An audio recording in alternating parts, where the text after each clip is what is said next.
The Pistons have selected their new president of basketball operations, and his name is Trajan Langdon. In this video, we're going to go over everything you need to know about the man that they call the Alaskan Assassin. Detroit utilized the search firm Turnkey to identify worthy names to present to Gores, but the two finalists ended up being Trajan Langdon and Dennis Lindsay. Both of those candidates met with Gores both in person and virtually before Gores finally decided on Langdon as the Pistons' new Pobo. He is known as the Alaskan Assassin after growing up in Anchorage. He is known as one of, if not the best players to ever come out of the state, and he was the first player from the state to be drafted into the NBA. Langdon was a three-time state champion and state player of the year for his high school of Anchorage East High School, going down as an Alaskan Sports Hall of Famer. Langdon, who is 48 years old, was an All-American at Duke and the 11th overall pick in the 1999 NBA draft to the Cleveland Cavaliers. He spent 3 years with the Cavs before embarking on a decorated EuroLeague career. He bounced around the EuroLeague from 2002 to 2005 before he finally ended up with CSKA Moscow, which he ended up staying with for the rest of his playing career. During that time, he helped lead CSKA Moscow to 6 Russian League titles and 2 EuroLeague titles in 2006 and 2008. He was a Finals MVP and Russian League MVP in 2008. To boot, he was a 3-time All-EuroLeague player. He was also named to the All-EuroLeague Decade Team for the years of 2000 to 2010.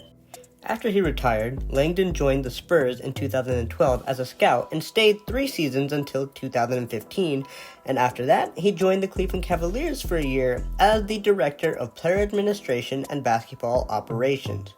After that, he then joined the Brooklyn Nets as the Assistant General Manager, where he also served as the team's GM of the G League affiliate, also being named G League Executive of the Year for the 2018-19 season. He was hired as the GM of the Pelicans in May 2019, where he worked along with Executive Vice President of Basketball Operations, David Griffin. He was officially hired days after the franchise won the lottery and selected Zion Williamson number 1 overall.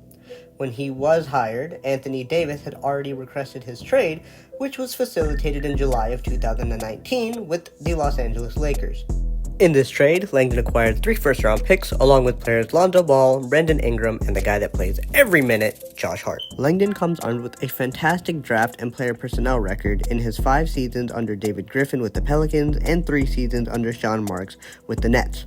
The Pelicans and Nets are considered to have outstanding drafts with Langdon as part of their organizations, drafting players such as Jared Allen, Karis LeVert, Trey Murphy, Herb Jones, and Zion Williamson. Let's take a deep dive into Trajan Langdon's selections as the GM of the New Orleans Pelicans. As we mentioned before, he took Zion Williamson with the first overall pick back in 2019. In 2020, he took Kira Lewis 13th overall. Now, something to note here, Troy Weaver has been heavily criticized for passing on players such as Maxey, Halliburton, Jaden McDaniels, Emmanuel Quickley, and Josh Green, but so did Trajan Langdon. Langdon did not get to pass on Halliburton, as Halliburton was selected 1 pick before Kira Lewis, but nonetheless, he still passed on players such as Maxey, McDaniels, Green, Quickley, amongst others. Kira Lewis's tenure in New Orleans ended in January as he was traded with a 2nd-round pick to the Pacers for everyone's favorite, cash considerations. The 2021 draft can arguably be Trajan Langdon's most successful as GM of the Pelicans. In the first round, he traded down from pick 10 to pick 17 to select Trey Murphy. He made this trade with the Memphis Grizzlies, who ended up taking Zion Williams with the 10th pick. Then, in the 2nd round, Trajan Langdon was able to pick up Herb Jones. Now, with this draft getting Trey Murphy and both Herb Jones, we can see that Trajan Langdon has a type of player that he likes to select, and now both of these players play a pivotal role on the current Pelicans team. In 2022, Trajan Langdon had 3 bites at the apple, taking Dyson Daniels 8th overall. This continued the trend of picking big guys who can actually defend. The only plus side with Daniels is he is also a playmaker. In the 2nd round, he took E.J. Liddell, another big guy that can shoot the ball and play some defense, and he rounded out his draft with Karlo Matkovic, a 6'10 guy who averaged 17 and 8 in the G League this season and shooting 33% from 3 on 2 attempts per game. In 2023, Trajan Langdon made his final pick as GM of the New Orleans Pelicans, and he took Jordan Hawkins 14th overall. Hawkins is a tremendous three-point shooter at 6'4", 6'5", a great movement shooter, and a guy coming into the draft that had a great motor defensively and feel for rotations. So, we can kind of see the type of guys that Trajan Langdon likes to take. He likes guys who can defend, and he likes guys who can shoot. With that being said, we can maybe compare a Jordan Hawkins pick to possibly a Dalton Connett pick in this upcoming draft. Or maybe we can say that he'll take a Matas Buzelis, a bigger guy who's great defensively but a little bit of a project offensively when it comes to shooting the three ball. Or maybe we'll get lucky and a guy like Reed Shepard or Zachary Ricochet fall to the Pistons at 5. Shepard obviously not as big as a guy that Trajan Langdon would like, but he's still a shooter nonetheless. One other thing to note, of all of these picks that Trajan Langdon made as GM of the Pelicans, none of them, besides Zion, were in the top 5. So it will be extremely interesting to see what Trajan Langdon does with the Pistons' 5th overall pick in this upcoming draft. Let's now take a look at the couple of trades that Trajan Langdon has made as GM of the Pelicans. First, we'll start off with him trading DeAndre Hunter, Jordan Bones, and others to the Atlanta Hawks in return for Jackson Hayes, Nickeil Alexander-Walker, and a couple of others, including a couple of picks that one of them ended up being Herb Jones. DeAndre Hunter has gone on to play a significant role for the Hawks. Jackson Hayes is no longer on the team.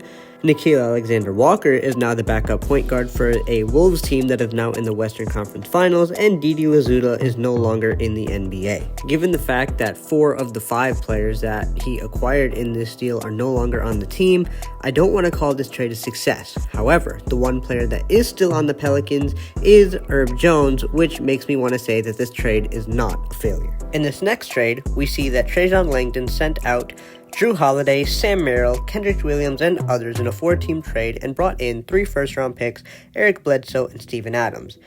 He brought in Bledsoe and Adams to pair with Ingram and Zion, but in theory, that seems like a good idea, but in reality, not so much.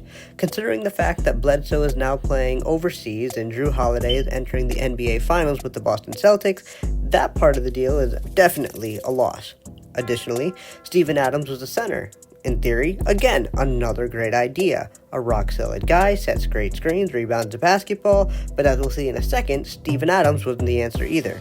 Again, going out, Drew Holiday, who is now one of the top defensive guards in the NBA and entering the finals with the Celtics, as we just mentioned, and Sam Merrill, who is slowly becoming one of the more consistent shooters that we could see in the future. This next deal sees Langdon send out Steven Adams, Eric Bledsoe, Jared Butler, Zaire Williams, and multiple second-round picks, and bringing in Jonas Valanciunas, Brandon Boston Jr., Trey Murphy III, and Devontae Graham.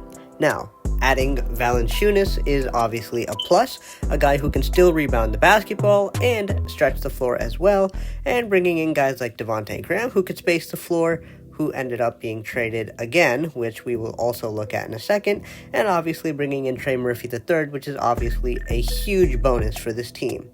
I think this trade is more of a success and kind of righting the wrong that was done in the Drew Holiday trade.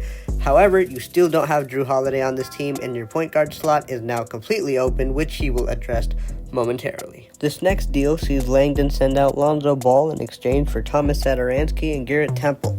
Considering the fact that Lonzo Ball hasn't been able to set foot on an NBA court in what seems like forever, this trade seems like a complete win. However, the fact that Lonzo Ball was one of the more up-and-coming stars in the NBA at the time, and only acquiring Satoransky and Temple out of the deal seems a little suspicious. However, this could also be because that Trajan knew that Ball was hurt and wasn't going to be at his best for a while, or it could just be that he got lucky. Either way, I don't know how to grade this trade, but for now, because I'm a hopeful Pistons fan, I'll give it an A. The next trade we'll look at is Trajan Langdon's final major trade as GM of the Pelicans, where he acquired CJ McCollum, Larry Nance Jr., and former Piston Tony Snell in exchange for every minute man Josh Hart, Thomas Satoransky, Nickeil Alexander-Walker, Didi Lazuda, and a couple of picks. For this deal, I give Trajan credit for going to get his guy. He wanted CJ McCollum and he went and got CJ McCollum.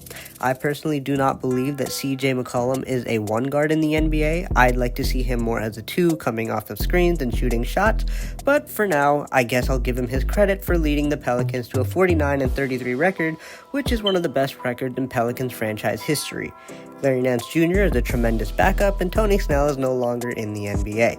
We've touched on Josh Hart playing every minute he can for Tom Thibodeau in New York this season, and Nickeil Alexander-Walker being a tremendous backup for the Wolves, who just lost in the Western Conference Finals. But I guess I'll have to give this trade another good grade, because Trajan saw his guy, he got his guy, and he led the team to the second best franchise record in Pelicans history at 49-33. The last trade we'll look at sees Trajan Langdon sending Devontae Graham and four second-round picks to the San Antonio Spurs in exchange for Josh Richardson. Not a huge fan of this trade. We still had to attach 4 second-round picks to Graham to get off of him. I don't know what was going on here. I'm not completely sure if there's that big of a talent disparity between Richardson and Graham, but I guess it is what it is at this point. So, with all of these trades being evaluated, let us know what you think about Trajan Langdon's trade history, and let's move into some of the decisions he'll have to make as the new Pistons president of basketball operations. Being the Pistons president of basketball operations means that Trajan Langdon has final say on all things basketball related. That includes the firing and hiring of general managers and head coaches. So, does that mean that Troy Weaver is on his way out? Does that mean that Monty Williams is on his way out? Both questions are on the table, and they would have to happen relatively soon, considering the draft is up and coming very quickly. So, if Trajan Langdon does decide to fire Monty Williams, who is still owed about $67 million of his contract, Tom Gores has already come out and said that he will eat the rest of that money. Let us know what you think in the comment section below. Is Trajan Langdon going to fire Troy Weaver?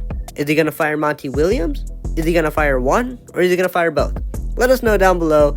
If you enjoyed this video, please don't forget to leave a like and subscribe, and let us know what more content you guys want to see from us. Thank you again for watching this video, and hopefully with Trajan Langdon being at the forefront of restoring this restoration, throw the Buffs on Detroit. The future is bright.